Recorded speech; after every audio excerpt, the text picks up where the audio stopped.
In the quarter ending March 22, Lodha Group, which is listed as Macrotech Developers, reported a strong 36% year-on-year growth in revenue. The company booked pre-sales of close to 3,460 crores. This was up by 37% on a year-on-year basis and was led by strong recovery in its key markets and segments. Residential sales, for instance, jumped 55% on a yearly basis.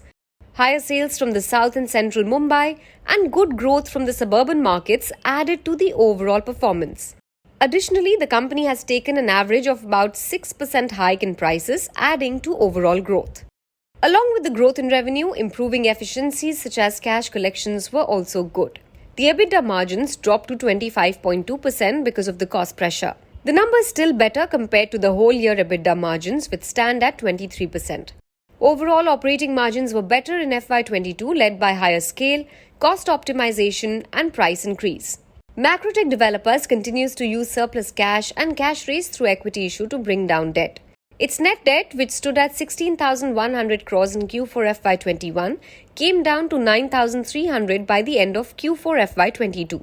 The company now intends to use 6,000 crores of cash flow from operations in the current fiscal to bring down debt, taking its debt to equity at around 0.76 times by the end of FY23. This has helped bring down interest cost and improved credit profile.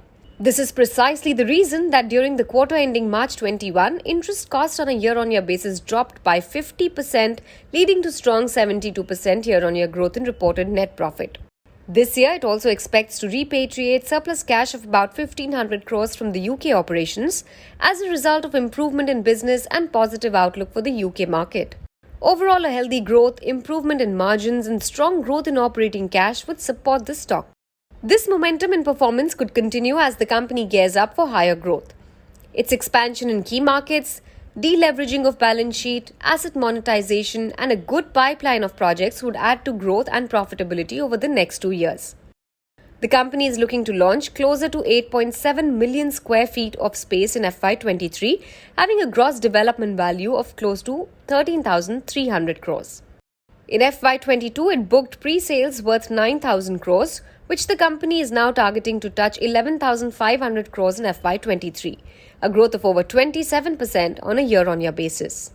Macrotech Developers has corrected from a high of 1538 a share in December last year to the current level of 1,040, trading below its net asset value, which is estimated in the range of about 1,350 to 1,400 a share.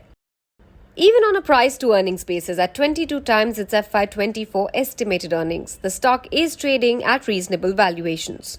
For long-term investors who would like to participate in the growth in domestic real estate market, the stock offers good value.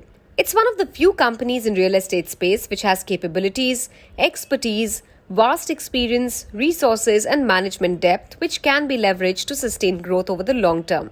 That apart, the growth levers are in place.